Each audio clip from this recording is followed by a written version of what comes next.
We're working on right now, it's called the local area map.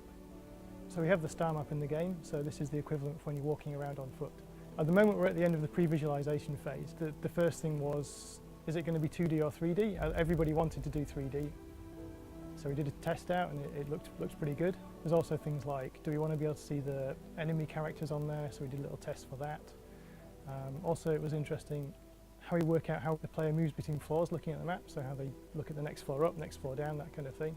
It's a case of working out how to make that in the game in a functional way. So UI team itself is fairly small, and there's all these big systems in the game that this links in with. So we have to deal with the other teams. For example, that we have to work out how we get the map information from the level, where do we store the locations of all the items, all that kind of thing. So there's lots of things to talk about with the rest of the studio to get this done.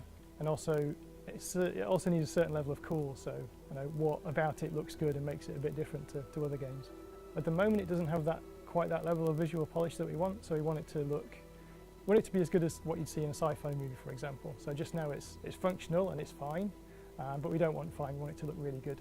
As the game's got bigger, obviously there's more places to get lost now, so that having a map has become more important.